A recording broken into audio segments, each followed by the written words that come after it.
Tuhan, yang penuh dengan anugerah-Mu, kasih karunia-Mu. Walaupun apa yang terjadi Tuhan, kami percaya semuanya di dalam tangan-Mu Tuhan. Seperti lagu ini kita nyanyikan waktu Tuhan.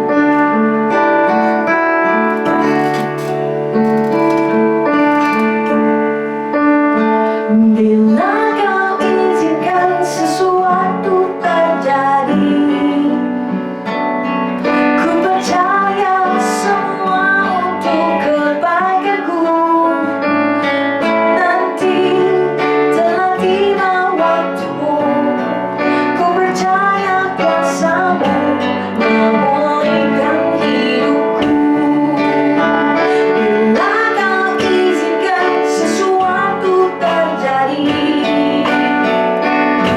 ku percaya semua untuk kebaikanku. Bila nanti telah tiba waktumu, ku percaya kuasa-Mu memulihkan hidupku. Waktu Tuhan pasti yang terbaik, walau kadang tak mudah dimengerti. Lewati cobaan, ku tetap percaya waktu Tuhan pasti yang terbaik. Waktu Tuhan pasti yang terbaik, walau kadang tak mudah dimengerti. Lewati cobaan, ku tetap percaya waktu Tuhan pasti yang terbaik.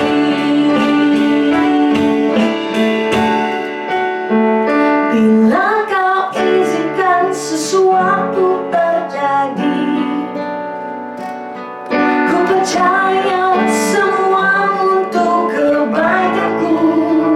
Bila nanti telah tiba waktumu, ku percaya kuasa-Mu memulihkan hidupku. Waktu Tuhan pasti yang terbaik, walau kadang tak mudah dimengerti. Lewati cobaan, ku tetap percaya waktu Tuhan pasti yang terbaik. Waktu Tuhan pasti yang terbaik, walau kadang tak mudah dimengerti.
worship you, Lord and King.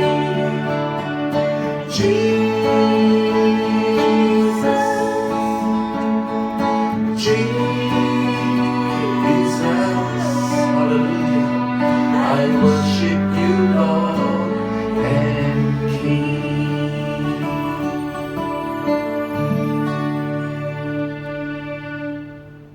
Shalom, shalom SCGM. Shalom Shalom SCGM. Now we are in the last week of May. Sekarang kita sudah berada di minggu terakhir bulan Mei. This week is a busy week because we are having a prophetic school in Malaysia. Ini adalah minggu yang sangat sibuk kerana kita juga mengadakan sekolah profetik di Malaysia. But I believe, Tetapi saya tetap percaya, even though we are busy, but God is still working. walaupun kita sibuk, tetapi Tuhan tetap bekerja. So today, Jadi hari ini, this Sunday, we want to talk about, we're still on persistent faith. bulan ini atau minggu ini kita masih lagi berkatakan tentang iman yang tekun dan gigih. Our persistent faith must be based on His Word, Jadi setiap iman kita ini berdasarkan firman-Nya. based on the revelation and the inspiration of His Word, Jadi melalui pengayuan dan juga inspirasi daripada not firman-Nya. based on our feelings. Bukan berdasarkan emosi kita. We live by His Word. Amen. Jadi kita hidup atas firman. I want to sing a song, Ya, jadi mau nyanyikan satu lagu di sini. and this song is called God I Live, Lord I Live by Your Word. Makanya nama judul lagu ini ialah Tuhan, saya hidup di atas firman-Mu. Amen.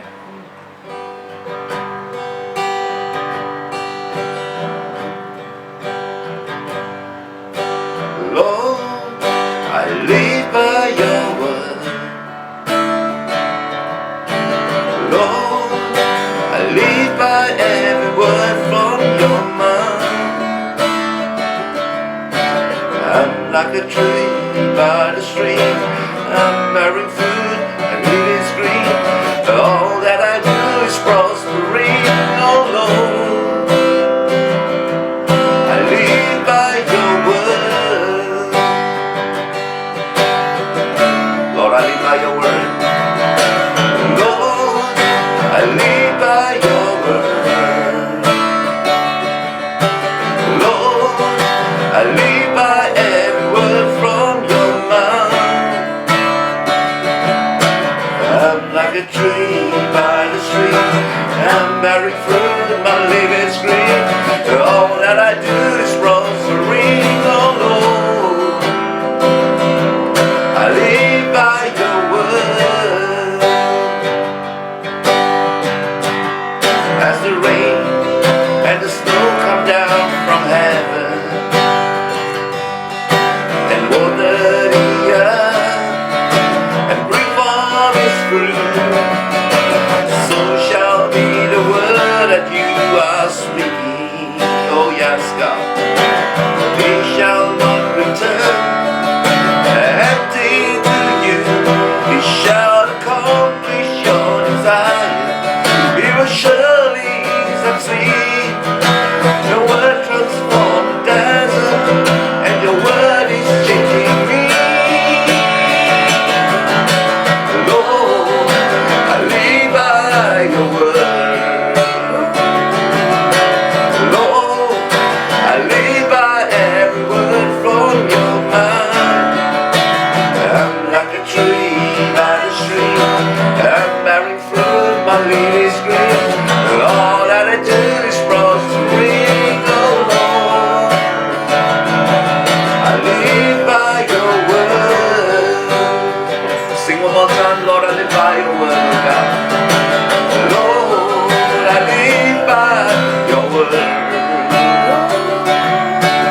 Lord, I live by every word from Your mouth. And I'm like a tree by the stream. I'm bearing fruit, my leaf is green. All that I do is prospering, oh Lord. I live by Your word. Lord, I live, Lord, I live by Your word. Lord, I live by every word from Your mouth. I'm like a tree by the stream. I'm bearing fruit, my leaf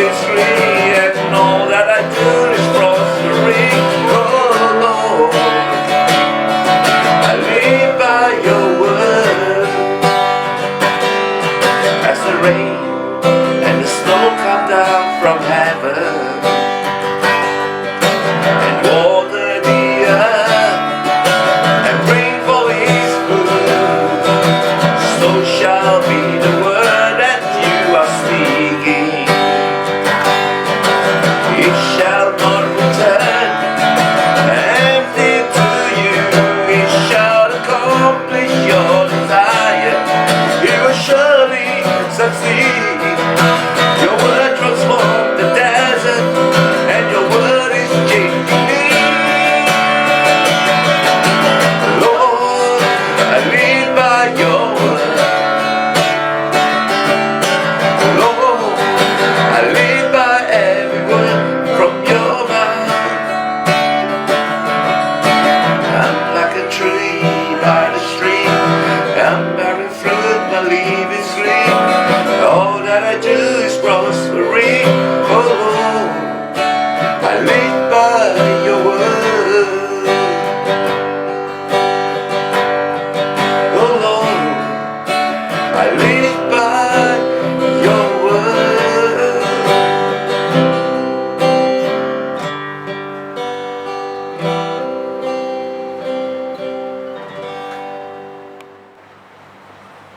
Shalom, praise the Lord. Shalom shalom, puji Tuhan. This is a season we are going to persist in faith. Jadi ini juga musim kita terus tekun dalam iman kita. No matter what, how tired we are still doing what God wants us to do. Ya, betapa sibuk ataupun capek kita mau juga terus melayani Tuhan kita. Jesus is coming soon.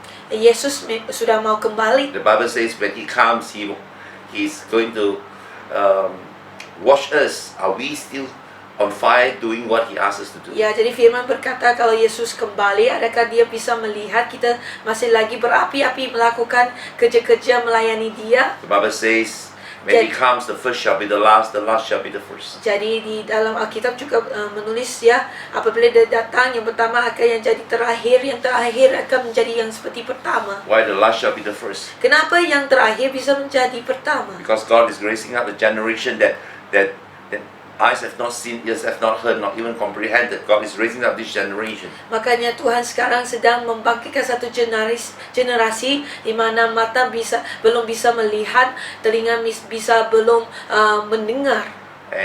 And we have to be careful for those who are first, so that we will not become the last. Ya, jadi kita juga harus berhati-hati kalau kita yang merupakan kelompok yang mula-mula, karena kita jangan terlepas ya berkatnya terus melayani Tuhan. We must maintain our first love. Jadi kita harus sentiasa mengekalkan cinta kasih pertama And we kita. must maintain to love His word. Jadi kita juga masih butuh sentiasa mengasihi And firman-Nya. to love His word, not just to listen, but also want to obey and to practice His word. Ya, jadi untuk mengasihi firman-Nya bukan hanya mendengar firman-Nya, tetapi juga turut melakukan firman-Nya. The Bible says in the book of John, the word become flesh and dwell among us. Ya, di dalam buku Yohanes bahwa firman-Nya telah menjadi daging dan berada di dalam kalangan kami. The word is Jesus. He come and dwell among us. Jadi firman itu adalah Tuhan Yesus dan Dia sudah datang di antara kami. And the angel of God says His name is called Emmanuel, means God with man. Ya, jadi firman juga berkata ya bahwa Tuhan Yesus adalah Immanuel, di mana Dia menyertai kita. Jesus comes on earth is to fulfill His word. Jadi Tuhan Yesus datang ke bumi ini untuk mengenapi setiap firman-Nya. Not just fulfill law, Bukan saja untuk mengenapi setiap Taurat, but to fulfill God's word and God's purpose. dan tetapi harus mengenapi firman dan juga tujuan di dalam bumi ini. Many people use God's word to fulfill the law of man. Ya, banyak orang menggunakan firman Tuhan untuk mengenapi hukum-hukum manusia. God has to bring His word Himself to come to fulfill His plan. Jadi Tuhan harus membawa firman kembali ke sini untuk mengenapi rencana yang telah Dia maukan. So today I want to talk about when we are moved with the compassion of God many times it will break tradition of man. Ya, jadi hari ini topik khotbahnya adalah apabila kita bergerak dalam belas kasihan, kita bisa melampaui setiap batas tradisi manusia. When completion of God comes, our faith becomes real, and when our faith is real, many times it will break tradition. Ya, jadi kalau benar-benar belas kasih sudah datang, ya, jadi kita akan bisa akan melampaui batas tradisi. Because many times tradition can be a blockage for God to move. Kerana biasanya tradisi bisa membatasi setiap gerakan Tuhan. Tradition is good, but there are times when God wants to move beyond tradition. Tradition can be a block for God to move. Ya, tradisi itu baik, tetapi kadang-kadang ia bisa membatasi kerja-kerja Tuhan. Makanya Tuhan harus menerobos batas-batas itu untuk bekerja. We are moving in a new season. In a new season, we must ready when God is going to move things beyond what our eyes see, what our heart can comprehend, what our ears has been hearing. So those things that we can hear, we can see, sometimes become a tradition, and God says it's time for me to break through the tradition. Ya, makanya ini adalah musim baru di mana Tuhan mau bergerak melampaui semua batas tradisi manusia. Apa yang selalu kita pernah lihat, kita pernah dengar, Tuhan mau bergerak melampaui setiap batas ini yang sering sekali sekarang membatasi kerja-kerja Tuhan atau mujizat Tuhan. Makanya di musim ini Tuhan akan bergerak menerobos semua batas tradisi ini untuk memperlihatkan kemuliaannya. The past glory and past success and past movement of God can become a tradition if we don't move on with God. Ya, kemuliaan yang lampau ataupun sukses-sukses yang lampau bisa menjadi satu batas untuk membatasi kerja-kerja Tuhan di dalam musim baru ini. In this season, the Lord is going to put His compassion in our hearts that we will break through tradition. Jadi di dalam musim ini Tuhan akan berikan belas kasihan Tuhan di mana kita bisa melampaui semua tradisi manusia Turn me ini. to Luke chapter 14, verse 1 to verse 6. Sekarang kita akan bacakan di Lukas 14 pasal 14 1 hingga 6 ya. Saya akan bacakan di sini. 1 to 6 ya. Oke. Pada suatu hari sahabat Yesus datang ke rumah salah seorang pemimpin dari orang-orang Farisi untuk makan di situ. Semua yang hadir mengamati dia dengan saksama. Tiba-tiba datanglah seorang yang sakit busung air, berdiri di hadapannya. Lalu Yesus berkata kepada ahli-ahli Taurat dan orang-orang Farisi itu, katanya, diperbolehkanlah menyembuhkan orang pada hari Sabat atau tidak? Mereka itu diam semuanya. Lalu ia memegang tangan orang sakit itu dan menyembuhkannya dan menyuruhnya pergi. Kemudian ia berkata kepada mereka, siapakah di antara kamu yang tidak segera menarik keluar anaknya atau lembunya kalau terperosok ke dalam sebuah sumur meskipun pada hari Sabat? Mereka tidak sanggup membantahnya. So here we can see a story of Jesus coming to the house of the Pharisees. Ya, kita bisa lihat di dalam cerita ini bahwa Yesus datang ke rumah-rumah Farisi. And the Pharisees is not normal people. They are people who understand the law. Ya, jadi orang Farisi ini bukan orang biasa-biasa.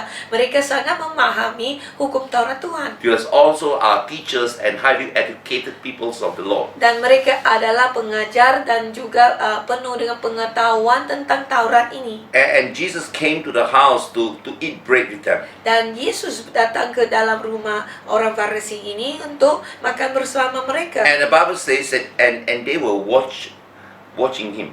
Dan bisa dilihat di sini semua sedang mengamati dia dengan saksama. You know, many times when we meet people who are religious and people who are very clever in the law, very good in the law, they are very good in judging. Ya, kalau kita selalu bisa ketemu orang seperti Farisi ini, mereka adalah orang yang suka mengkritik dan juga menghakimi orang. Because they have put a set of laws so much that they are waiting for people to make mistakes so that they can pinpoint on them. Ya, mereka ini sudah mengetahui banyak Taurat, makanya dia selalu menunggu kalau orang-orang lain ini akan melakukan sesuatu yang di luar Taurat dan mereka akan menghakimi mereka. I'm sure these people are already heard about Jesus and knew what Jesus is doing outside, and they are waiting to pick on him. Ya, saya percaya orang Farisi ini sudah mendengar kabar tentang Yesus yang telah melakukan banyak mujizat, dan mereka ini sedang mencari kesalahan Yesus. And I believe when you want to do what pleases God, there are people or sent by the enemy, and they are people who are clever in the word, in the law, and and sometimes they can be a Pharisees to you, a people who comes and watch and see if you have done something wrong or did something wrong. Ya, makanya di dalam musim ini mungkin kamu mau melakukan panggilan Tuhan, dan banyak orang di luar yang telah mengetahui semua Taurat-Taurat atau hukum-hukum akan coba mencari kesalahan kamu dan melihat jikalau kamu akan jatuh atau melakukan kesalahan di luar batas hukum Taurat Tuhan. But truth is the truth. You got to do what God asks you to do, despite of what people look at you. Kebenaran tetap kebenaran. Kalau Tuhan sudah memanggil kamu melakukan sesuatu, kamu tetap harus melakukan panggilan Tuhan. So I encourage you in this season, in the position of faith, do what pleases God and don't be afraid of people who judge you. Ya, makanya saya mau mendorong Anda semua, kamu harus terus menyenangkan Tuhan. Jangan takut kepada orang yang sentiasa mau menghakimimu. If you go around everywhere and start to afraid, oh, if I do this one, people doesn't please. If I do that one, doesn't please. And if you become a man pleaser rather than God pleaser. Ya, kalau sesuatu hari kamu selalu pergi ke sana sini untuk melihat jikalau kamu bisa menyenangkan manusia, kamu adalah orang yang suka menyenangkan manusia tetapi tidak menyenangkan Tuhan. You are caught in a situation, you need to do the truth, and by doing the truth, you will not please somebody. Ya, kamu bisa akan ketahui nanti pada musim ini kalau kamu harus melakukan sesuatu yang benar, dan kamu akan mendapati bahwa kamu tidak bisa menyenangkan semua manusia. And when you start to do it, you will have consequences of people judging you. Ya, kamu akan mendapati bahwa bila kamu melakukan panggilan Tuhan, kamu akan menyebabkan banyak orang mulai menghakimimu. But we need to fear God and man. Tetapi kita harus takut akan Tuhan lebih daripada Just manusia. like Paul says in the book of Galatians, I rather to fear God than fear man. Seperti Paulus yang berkata di buku Galatia, dia lebih mau takut akan Tuhan lebih daripada manusia. To please God is better than fear man. Jadi menyenangkan hati Tuhan ini adalah lebih baik daripada menyenangkan hati manusia. So when we hear the word, my brother and sister, Jadi apabila kita mendengar firman Tuhan, the Bible says in the book of James chapter 1 verse 23, di dalam Alkitab buku Yakobus pasal 1 23 hingga 25, and verse 23 says, for if you hear a word, I like sister Pastor Shikina to read first James chapter 1 verse 23 to 25. Okay, James 1, okay, 23. Yakobus 1:23-25. Sebab jika seorang hanya mendengar firman saja dan tidak melakukannya, ia adalah seumpama seorang yang sedang mengamati mukanya yang sebenarnya di depan cermin. Baru saja ia memandang dirinya, ia sudah pergi atau ia segera lupa bagaimana rupanya. Tetapi barang siapa menayati hukum yang sempurna, yaitu hukum yang memberikan orang, dan ia bertekun di dalamnya, jadi bukan hanya mendengar untuk melupakannya, tetapi sungguh-sungguh melakukannya, ia akan berbahaya oleh perbuatannya itu. So you can see here that James chapter 1 verse 23 says that, a man who hear the word and not do a word is a man who look at the mirror and doesn't care what is his reflection in the mirror. Jadi maka di ayat ke-23 ini, sebab jika seorang hanya mendengar firman saja dan tidak melakukannya, ia adalah seumpama orang yang mengamati mukanya yang sebenarnya di depan cermin. Knowing the word but don't apply the word, but use the word to judge people is like looking at the mirror and think about other people's mistake. Ya, makanya kamu mendengar firman Tuhan tetapi tidak melakukannya, tetapi kamu menghakimi orang lain adalah seperti orang yang melihat cermin, ya, selepas itu tidak mengetahui kesalahan diri tetapi mau menghakimi orang lain. Just like you look at mirror and you see wrinkles in the mirror and say, I'm not old, somebody is old. Iya, sepertilah kamu melihat cermin ini, kamu ada jerat-jerat, ya, urat-urat yang sudah seperti tua, tetapi masih lagi mengatakan orang yang tua, kamu tidak tua. Oh, okay, I'm old, but somebody is older than me. It's okay, I'm still young. Kamu sudah tua, tetapi masih lagi mengatakan ada orang lebih tua daripada kamu. No, when you look at mirror, you don't think about somebody, you think about yourself. Jadi makanya bila kamu melihat cermin, sebenarnya apa yang dicerminkan itu diri kamu sendiri, You want to bukan make orang sure lain. your face looks right. That's why you look at the mirror. You don't look at mirror and think about other people. Ya, kamu mau memastikan bahwa kamu kelihatan baik, makanya kamu cerminkan diri. Kamu tidak cerminkan diri untuk melihat orang lain. You look at the mirror in order to make sure you are whatever there's mistake in you, you want to change, or you want to, especially women, you look at the mirror, you want to cover up those things that's not good in your face. Makanya bila kamu mencerminkan diri, kamu mau membetulin masalah di atas wajahmu itu, ya. So every time when you look at the Word of God, Jadi setiap kali kamu melihat firman the Tuhan, Word of God began to reveal things in you to set you free. jadi firman itu akan mengungkapkan sesuatu di dalam kamu ini untuk melepaskan kamu. The Word of God began to judge your heart, or to guide your heart to say, this is the area I need to change.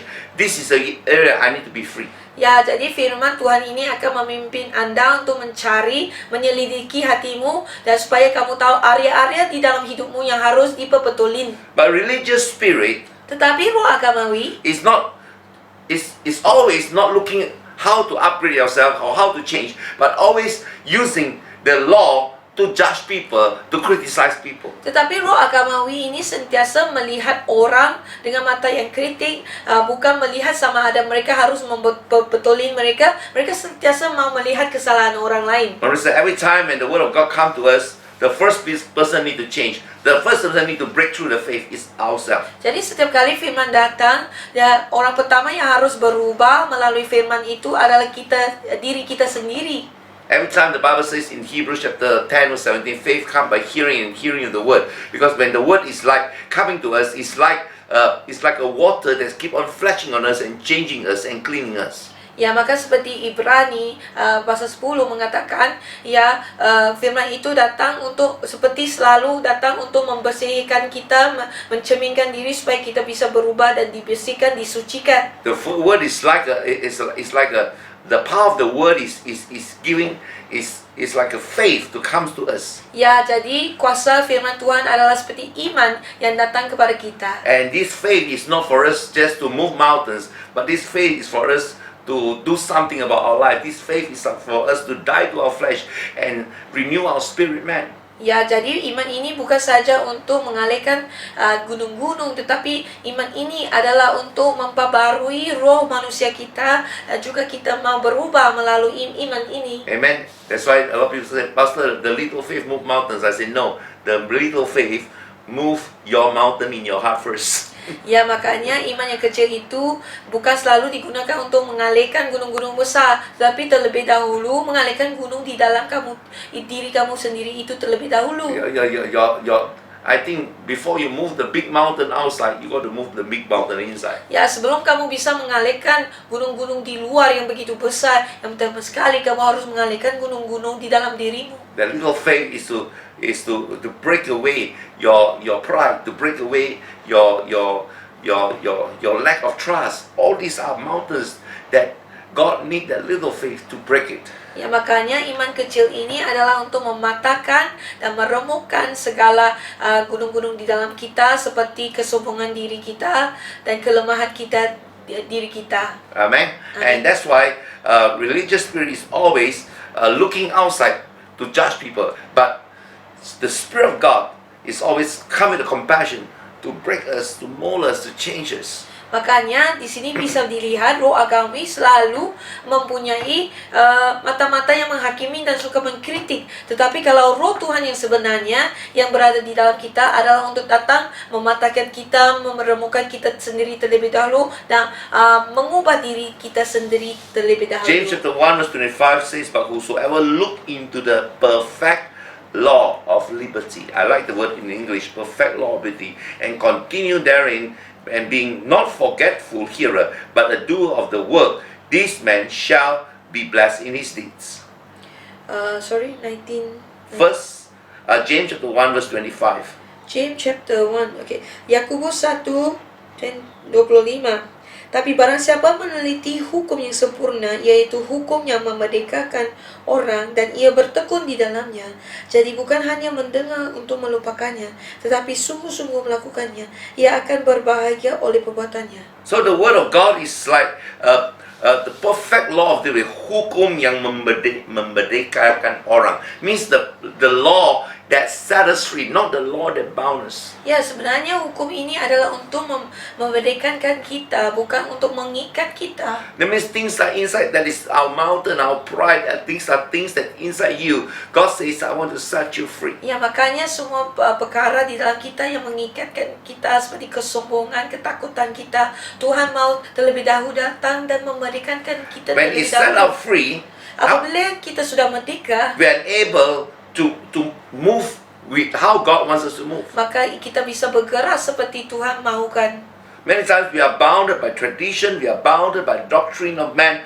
so that we dare not to do what God wants us to do. Setiap kali kita diikat oleh tradisi manusia dan juga doktrin manusia sehingga kita tidak berani melakukan apa yang Tuhan mau kita lakukan. But I like verse 25, it says, but those who continue, he says, and continue therein, means we should not give up. We should continue. It's not like one time. It's like you should keep on doing and keep on doing and keep on doing. Tetapi saya suka ayat ini, tetapi barang siapa meneliti dan terus di dalam hukum yang sempurna, maka ia akan memerdekakan. Means it's teruskan, bukan sekali. Means keep on, continue on. So, I believe in this season, God is just speaking to us, don't give up. Keep on continuing to improve yourself. Keep on continuing to let God to change you, to break you. Jadi saya percaya musim ini Tuhan sedang berbicara kepada setiap kami untuk jangan mudah putus asa, tetapi teruskan lagi untuk mengubah diri kita, mengkoreksi diri kita untuk menerobos. That we don't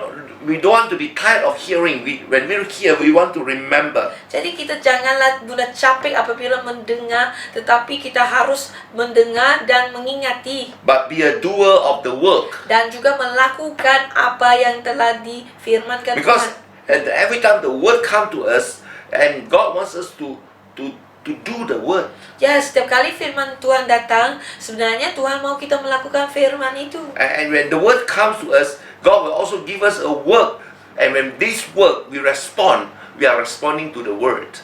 Ya, jadi setiap kali bila firman datang, Tuhan akan menguji kita dengan kerja-kerjanya. Dan bila kita meresponi dan bertindak ke atas kerja itu, maka kita sedang meresponi kepada firman Tuhan. For instance, the word come to you and says God is love and we should love one another.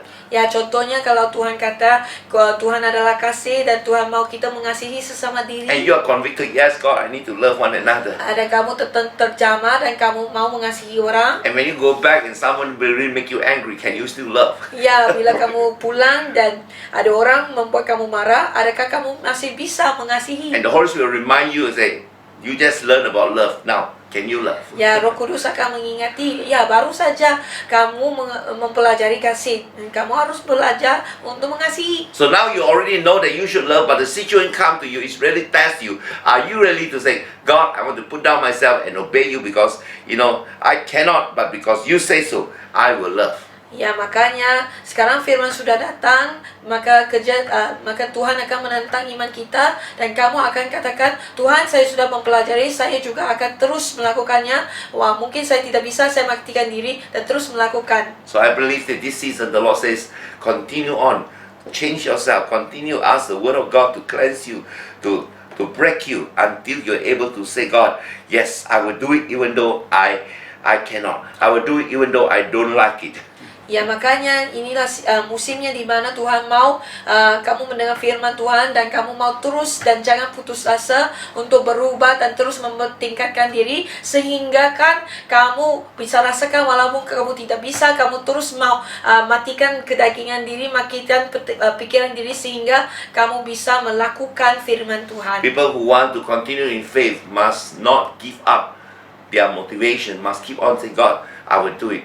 I will do it. I'm not going to give up. If you don't give up, my sister, and continue on with God, you will see a breakthrough in your life. Ya, orang yang bergerak di dalam iman yang gigih dan tekun, dia akan terus dan tidak berputus asa. Dan bila kamu tidak putus asa dan terus dan tekun di dalam imanmu, kamu akan melihat ya terobosan yang luar biasa di dalam hidupmu. Turn to Luke 14 verse 2 and see what happened here in the story. And behold, a certain man was dropsical before him. Ya, sekarang kita lihat di pada Lukas 14 ayat kedua.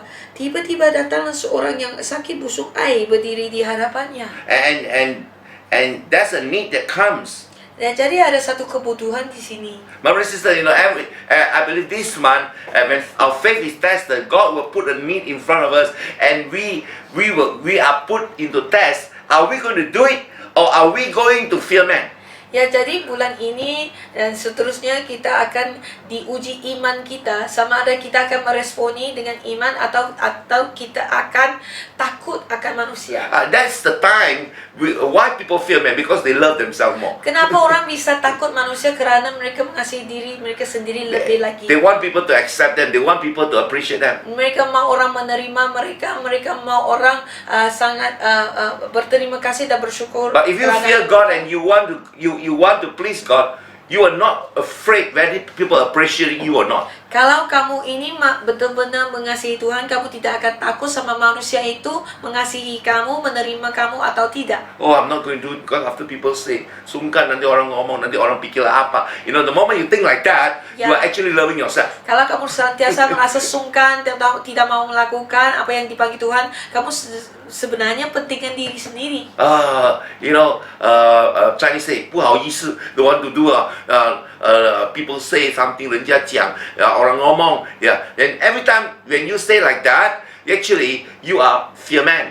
Ya, bila kamu terpikir bagaimana orang akan mengatakan kamu, makanya sebenarnya kamu sangat takut akan manusia. And the Bible says this is a need, and behold, a certain man was dropsical before him. I believe this is God arranged this man to come in front of Jesus, and at the time when Pharisees is there. Ya, di sini bisa lihat tiba-tiba datang seorang yang sakit busuk air. Saya percaya ini Tuhan sengaja mengatur, merencanakan bahwa ada kebutuhan sebegini berlaku di depan Yesus sewaktu di rumah orang Farisi ini. And it's on a Sabbath day. Dan lagi pada hari Sabat. So the day that, Sabbath is the day that you should not work. The Sabbath day is the day you should not heal. According to the law, the day is you should only worship God. You don't care for anything. And the situation arrived, and Jesus has to do something to please the Father, and has to teach the people a lesson. To please God is bigger than tradition.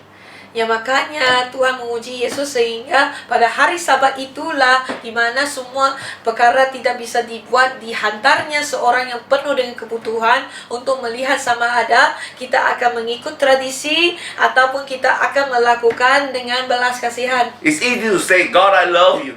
Ya, sangat gampang kalau kita kata Tuhan, kita mengasihimu. But love many times is put to test by God. Tetapi setiap kali kasih akan diuji oleh Tuhan. It's easy to come to church and say, God, I love you. God, you are so good. But many times when situation come where God needs you to stand for Him, are you willing to stand for Him? Ya, setiap kali kita gampang yang datang ke gereja ngomong kita mengasihi Tuhan. Tetapi kalau situasi Tuhan mau kamu tetap berdiri teguh untuk Tuhan, maukah kamu sentiasa berdiri teguh dan bersama Tuhan? If you are not willing to stand for Him, means you haven't really loved Him. Ya, kalau kamu tidak mau berdiri teguh bersama Tuhan, makanya kamu sebenarnya belum benar-benar mengasihi Tuhan. I'm not saying that you don't love Him. I'm saying that you don't really love Him. Saya bukan kata kamu tidak mengasihi Tuhan, tetapi kamu tidak cukup benar-benar mengasihi Tuhan. Maybe you just love Him based on tradition. Maybe you just love Him based on religion. You haven't really loved Him so much that you were ready to give up your right, give up your tradition, give up what people say about you. You will say, God, I'm going to have persistent faith to break through this season. Ya, mungkin kamu bisa mengasihi lagi Tuhan, tetapi kamu mengasihi dengan secara apa yang diajarin orang, dengan tradisi orang. Tetapi kalau benar-benar mengasihi, adakah kamu bisa melepaskan hak Anda sendiri sehingga menerobos apa yang dikatakan orang lain, walaupun dijadikan orang lain, kamu tetap bisa mengasihi Tuhan. It's easy to say, Lord, I seek your kingdom first, but the kingdom will come, and are you willing to pay a price for the kingdom? Iya, sangat gampang kita kata kita mau bekerja untuk kerajaan Tuhan. Tetapi pada waktu kita diuji, adakah kamu mau bayar harga untuk kerajaan Tuhan? Because kingdom is talking about you got to stand on the right position on the side of the king. Ya, kalau mengatakan panggilan Tuhan, maksudnya kamu harus berdiri teguh dan sentiasa berada di posisi yang benar di sebelah rajamu. You cannot use your emotion and try to please people. Kamu tidak bisa memakai emosi sendiri untuk menyenangkan hati orang. You have to stand firm and say, God, I love you. You know, I love you more than anything. I love you more than my loved ones. I love you more than the people who come against me, because I know you are more important than my everything. Ya, makanya kamu akan mengatakan, Tuhan, saya mengasihi kamu lebih daripada orang yang saya kasihi, seperti orang kekasih kita, ataupun mengasihi kamu lebih daripada apa saja di dalam dunia ini. For instance, now you have a good friend Ya, contohnya kamu punya teman yang baik from another country, daripada luar negara. and your country. And your country had a war with your good friend country. Ya, contohnya lah ya, kamu juga bangsa kamu ini, negara kamu sedang berperang dengan bangsa temanmu. And then you become the soldier to represent your country, and your good friend is a soldier of his country. Ya, makanya kamu yang ada prajurit yang mewakili negara sendiri, dan temanmu pula mewakili prajurit mewakili bangsanya sendiri. And in the war field, you happen to meet your friend face to face. Ya, di dalam peperangan itu kamu berdepan dengan teman yang merupakan prajurit daripada bangsa lain itu. And there you hold your gun, and there he hold his gun. Makanya kamu sedang memegang senapangmu, dia juga memegang senapang dia. Would you shoot your friend? Adakah kamu akan menembak I mean, he's your prajurit good itu? friend, you know. Dia adalah teman baikmu. But he has to represent his country, and you have to represent your country. Tapi kamu harus mewakili negaramu dan dia harus mewakili negaranya. And will you take the gun and say, friend, I'm sorry, because you are my good friend, I'm still killing you. Ya, adakah kamu akan katakan, teman, maaf ya, karena kamu mewakili bangsa ini, aku harus juga melakukan dan menembakkan kamu. I love you, but I'm still representing my country. Saya mengasihimu, tetapi saya tetap mewakili kerajaanku. Or you going to put down your gun, never mind. Let's forget about country, let's love one another. Ataupun kamu akan meletakkan panggilan kerajaanmu dan kata, gak apa-apa lah ya, kita masih mengasihi sesama diri. That's what it means by when you put the kingdom first. Itu yang dikatakan meletakkan kerajaan terlebih dahulu. That means some relationship, you got to just put them aside because of the kingdom. Ya, kadang-kadang ada sebuah hubungan kamu harus letakkan di luar kerana kamu harus fokus kepada kerajaan. Because many times relationship can be a tradition. Ya, kerana kadang-kadang hubungan yang sudah lama bisa menjadi satu tradisi. But when you seek the kingdom of God, Tetapi bila kamu mencari kerajaan you got to Tuhan, break this tradition. kamu harus menerobos batas-batas tradisi You got to ini. tell your friend, you got to tell your family, you got to tell your wife, you got to tell the children, I'm going to put God first in this situation. Ya, kamu harus memberitahu temanmu, mungkin keluargamu, mungkin juga suami istrimu, anak-anakmu, bahwa di dalam situasi ini aku harus meletakkan panggilan kerajaan terlebih dahulu. Because I'm going to please God. Kerana saya mau menyenangkan hati I'm Tuhan. not going to just pity about that person only. Saya bukan saja akan belas kasihan terhadap orang itu. Because I want to do something to please God. Kerana sekarang saya harus melakukan sesuatu untuk menyenangkan hati Tuhan. Jesus healed the dropsical man in the Sabbath day, not just pity on the man, but he want to do something to please God. Ya, jadi Yesus menyembuhkan orang yang sakit busung air ini bukan saja kerana menyenangkan manusia, tetapi dia tahu dia mau menyenangkan hati Tuhan. I know a lot of Christians, they come to church, they worship God, they praise God, but at home never read their Bible. And do you think God is pleased? Ya, saya lihat banyak Kristen tetap pergi ke ibadah hari Minggu dan sebagainya, tetapi di rumah tidak baca Alkitabnya. Dan kamu rasakan Tuhan senang? They don't even think about the Bible. From Monday to Saturday, all they think is their job, their money, and every time they open their phone is about their business, is about their hobby, you know. Then and Sunday just few minutes sit down to listen to the pastor preaching. Okay, I'm a Christian, you know. Ya, mereka tidak pernah memikirkan ya Tuhan ataupun membaca Alkitabnya setiap hari dari Senin hingga Minggu, setiap tentang hobi mereka, pekerjaan mereka, uang mereka dan sebagainya. Ya, hanya hari Minggu datang untuk 1-2 jam untuk menyembah Tuhan. And can you say that kind of Christian love God? Bisa kamu ngomong orang seperti ini mengasihi Tuhan? I pray that you will love God every day. Saya berdoa ya bahwa setiap kamu ini mengasihi Tuhan setiap You will hari. desire to learn His word. Kamu memang haus untuk mempelajari firman-Nya. You are not putting your call as a part-time call. Kamu tidak akan meletakkan panggilan kamu sebagai part-time. Love God is a full-time call. Kamu mengasihi Tuhan ini sebenarnya adalah panggilan sepenuh waktu. I want to show you people who love God. Saya mau menunjukin orang yang benar-benar mengasihi Then Tuhan. in 1 John chapter 3 verse 17 to 18. Ya, kita lihat 1 Yohanes ya, 1 Yohanes 1 John pasal 3, 17 hingga 18 saya bacakan di sini. Barang siapa mempunyai harta duniawi dan melihat saudaranya menderita kekurangan tetapi menutup pintu hatinya terhadap saudaranya itu, bagaimanakah kasih Allah dapat tetap di dalam dirinya?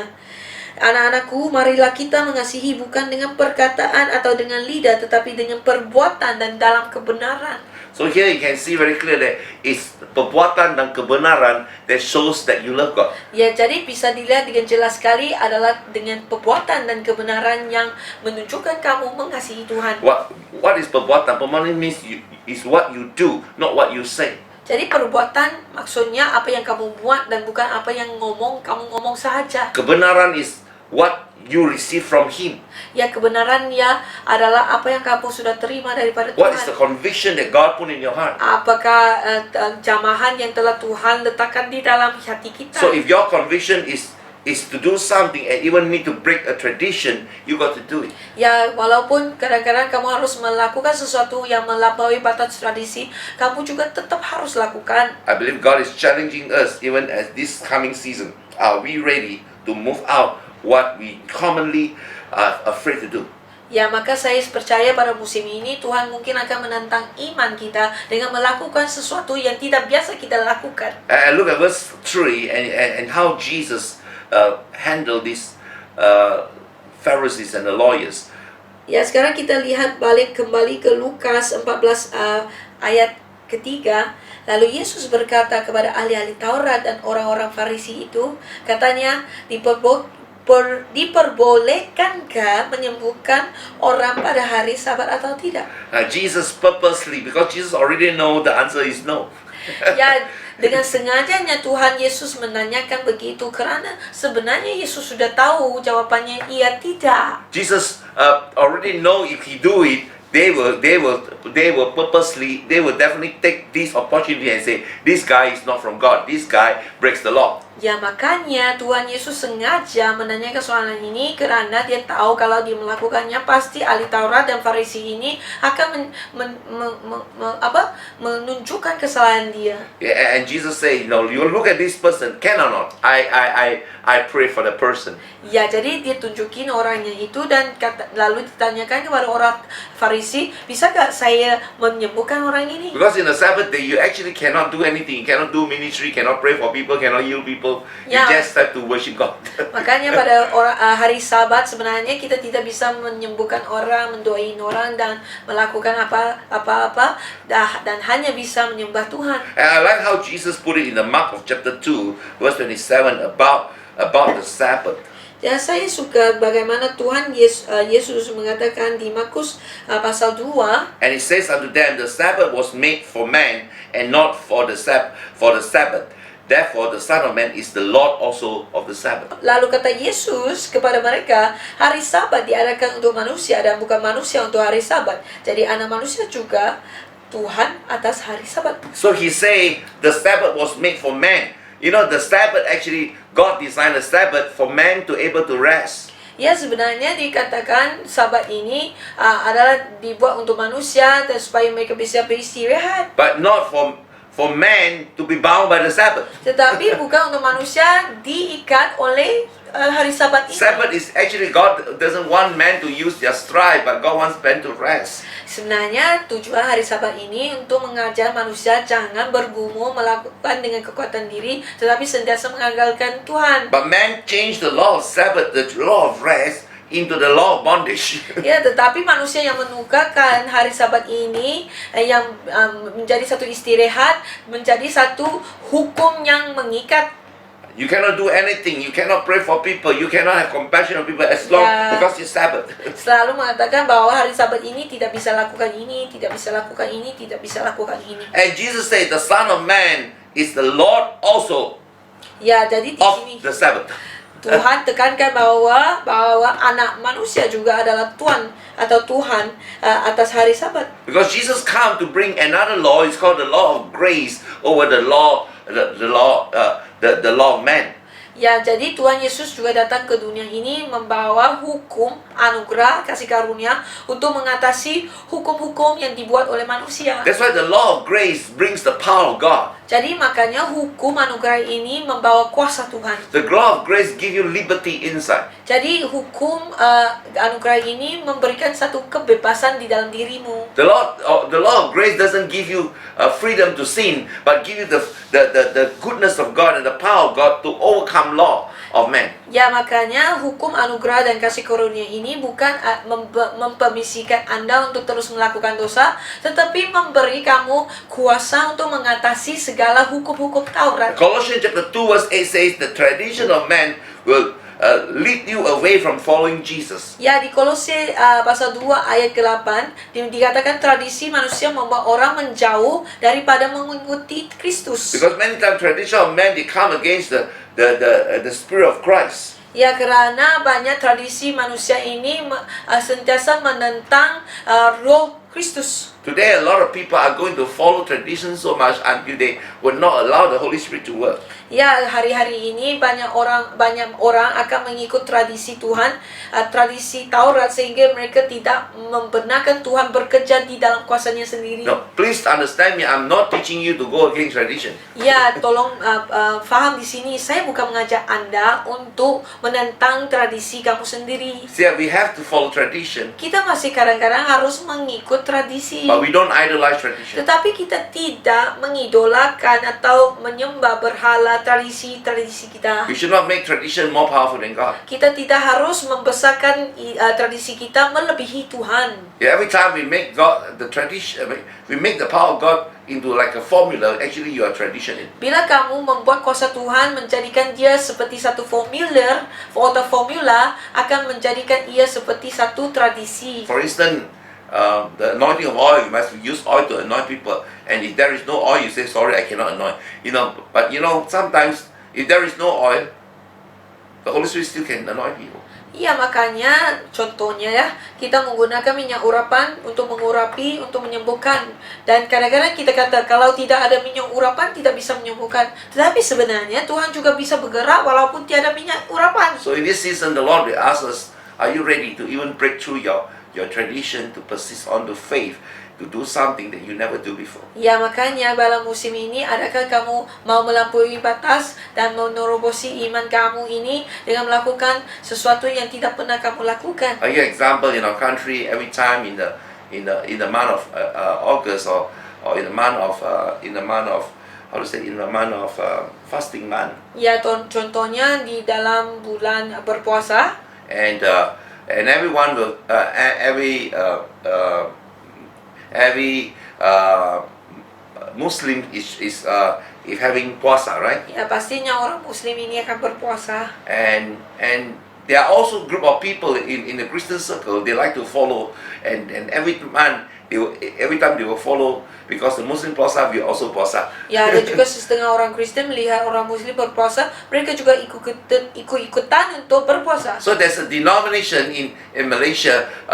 So they will also fast, follow the other Muslim way. Ya, ada juga setengah denominasi Kristen juga yang akan mengikuti cara Muslim berpuasa. And then some people come to me and say, Pastor, how come other churches having this fasting and our church don't fast. Ya, ada juga orang pendeta yang datang tanya, kenapa denominasi dengan gereja ini berpuasa, kenapa kita pula tidak mengikutinya?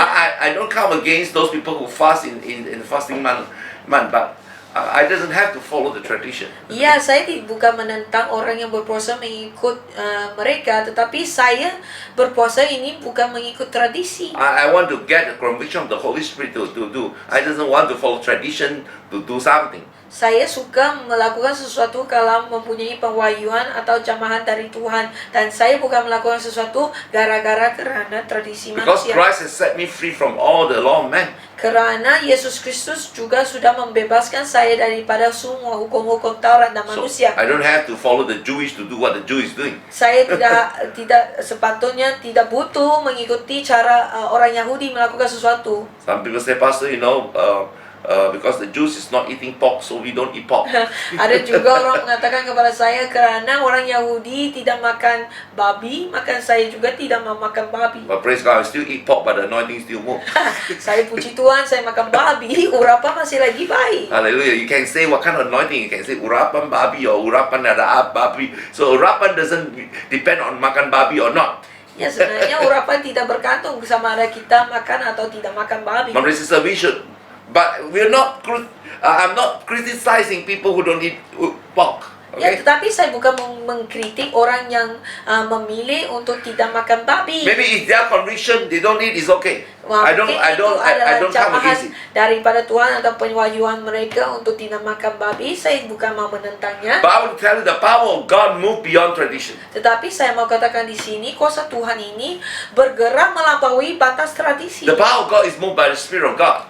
Dan kuasa Tuhan ini bergerak dengan roh Tuhan. God is a powerful God. Jadi Tuhan adalah Tuhan yang sangat berkuasa. He is not limited by what men do. Dia tidak dibatasi oleh kegiatan manusia.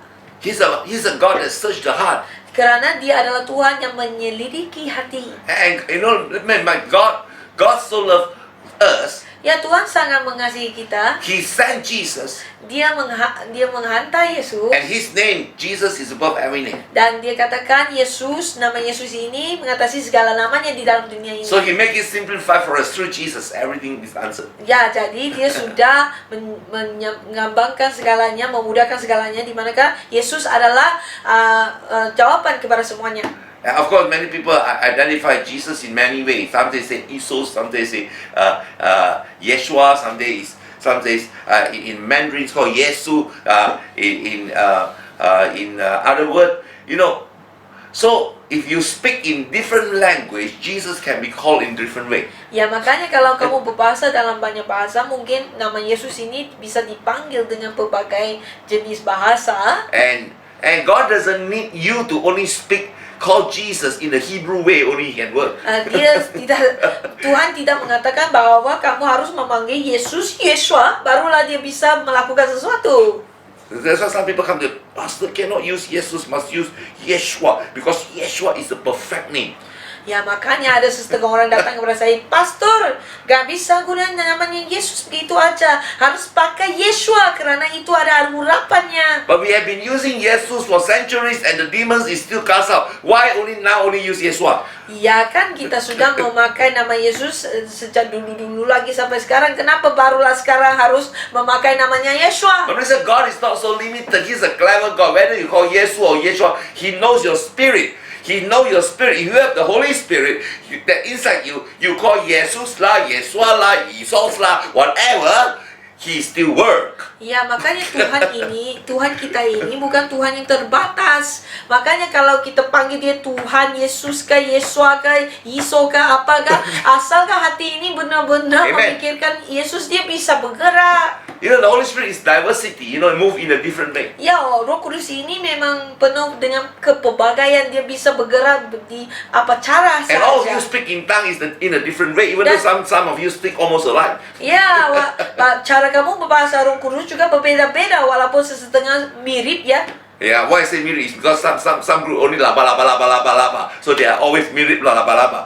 Ya, karena setengah kelompok ini bisa didengarin sedasar laba-laba aja. Yeah, but But tongue is not only limited to laba-laba, right? Kan Roh Kudus, bahasa roh kita bukan hanya terbatas kepada laba-laba And it begitu can aja. keep on improving. Ya, ya pasti bisa dipertikaikan lagi. So please don't limit God in one little box. It's only Yeshua. It cannot be Jesus, cannot be Isos. You know, whether Yeshua or Isos is is still the same Holy Spirit. Makanya kita janganlah membatasi Tuhan di dalam satu kota sehingga ya hanya kita rasakan Tuhan bisa bergerak begitu cara ini saja. If we put God in a tradition, means you actually closing the way God moves. Kalau kita suka ya menutup Tuhan di dalam satu batas, makanya kita sudah menutupi cara Tuhan melakukan mujizat atau perkara lebih besar. So I encourage you this season, Jadi saya mau mendorong Anda semua pada musim ini, break through your tradition. kamu haruslah menerobos, Be ready if melampaui God batas asks you to tradisi, do some siap or sedia.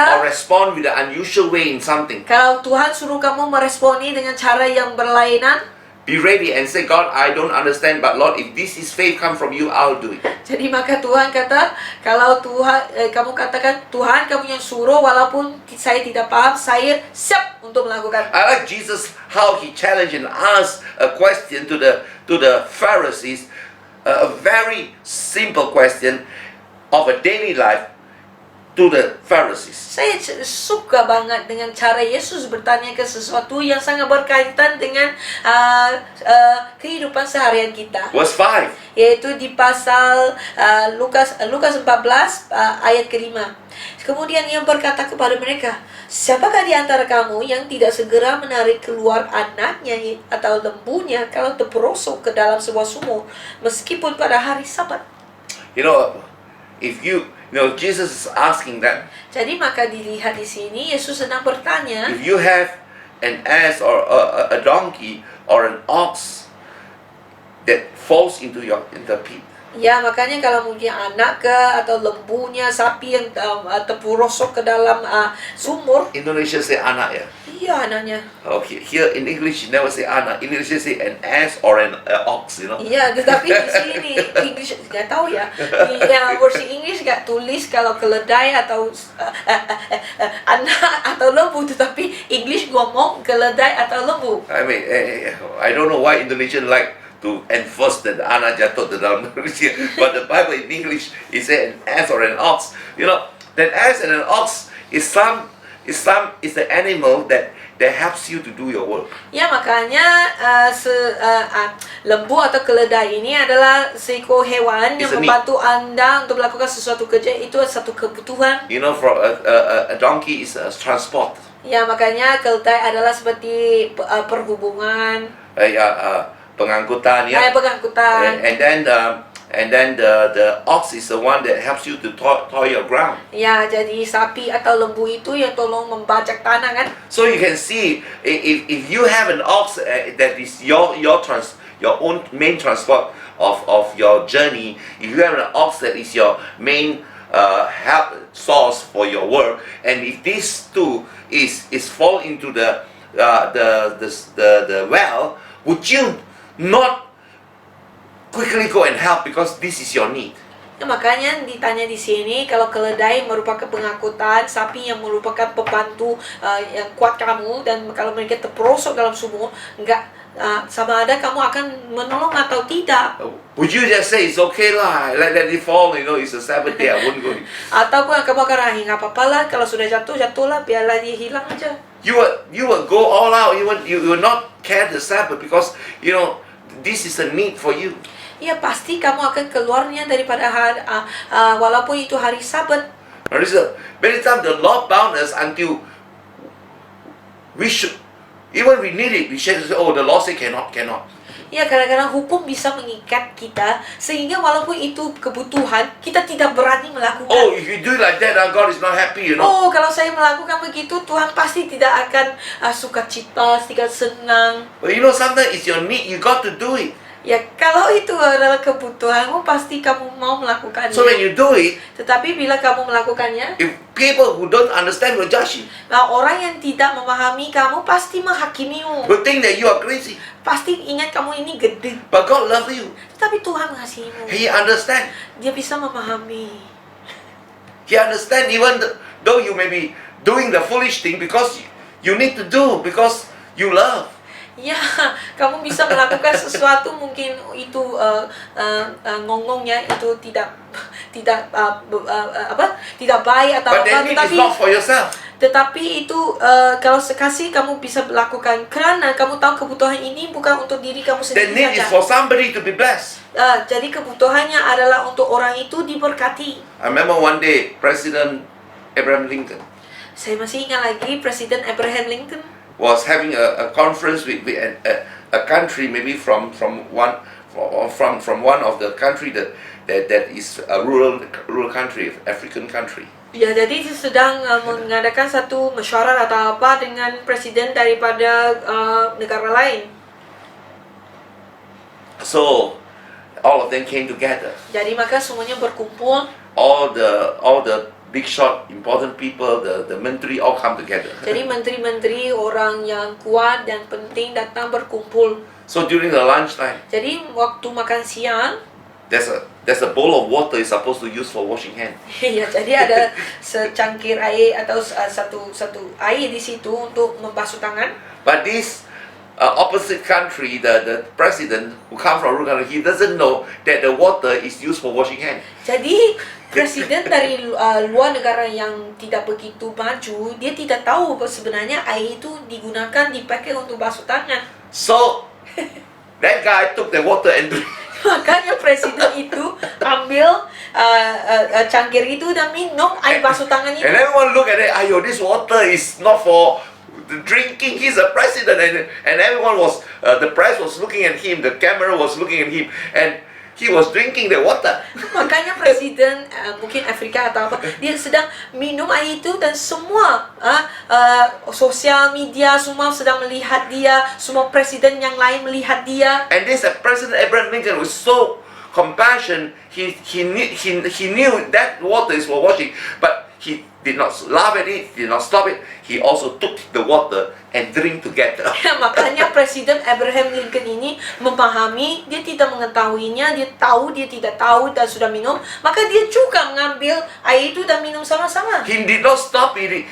It's an embarrassment if you stop him and make him embarrassed. So because he need to do it, he need to make the person comfortable. Therefore, he also drink the water.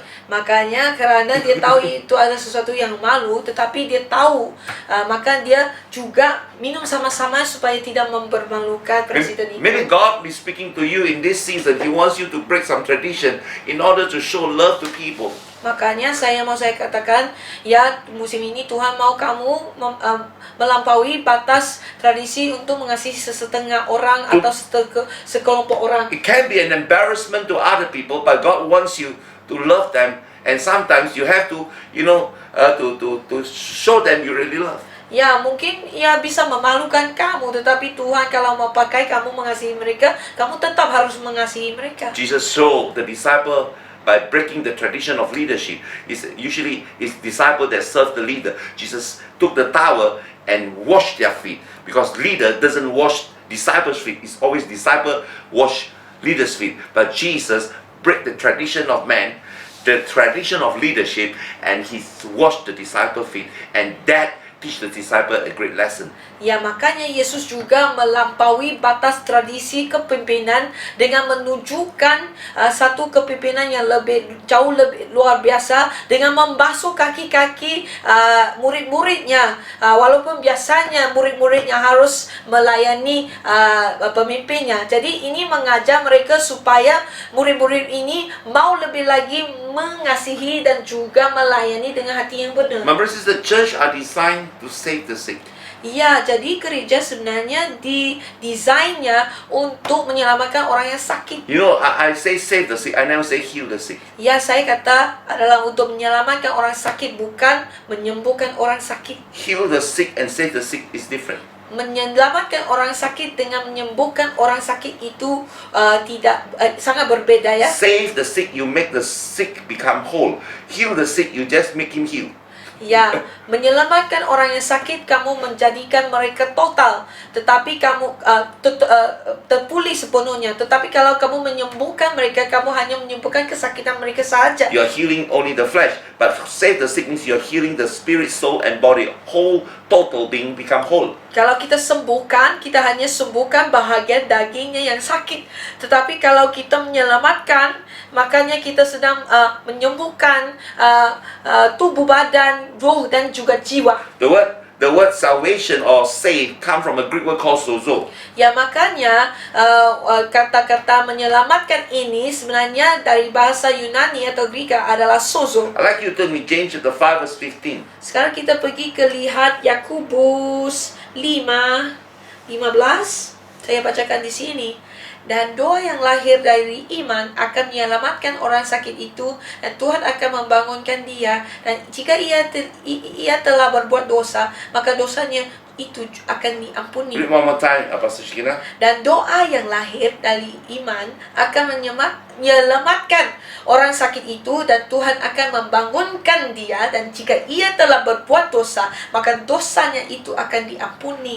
I like Indonesian word menyelamatkan orang sakit, bukan menyembuhkan. You know, there's a difference menyelamatkan dan menyembuhkan. Saya suka perkataan yang dipakai di sini, menyelamatkan, kerana ada perbedaannya bila kita menggunakan perkataan menyelamatkan dan menyembuhkan. God cares for you. It's not only you to get you healed. He want to make sure you are safe, delivered, set free, and not only your body safe, but your spirit is set free.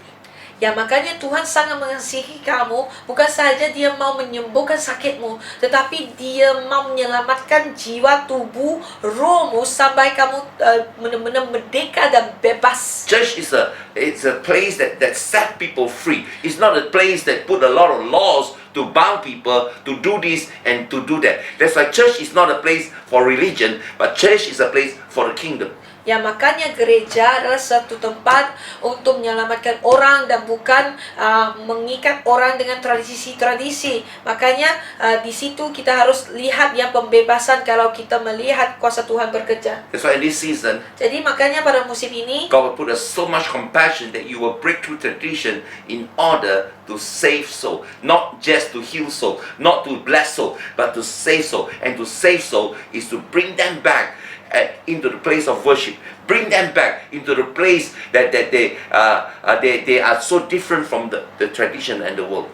Ya, makanya ini musim Tuhan akan memakai Anda semua untuk menyelamatkan jiwa, menyelamatkan manusia, bukan sahaja daripada sakit-sakit, tetapi membebaskan mereka supaya mereka benar-benar kembali untuk menyembah Tuhan dan mengasihi Tuhan, supaya mereka juga selamat daripada dunia.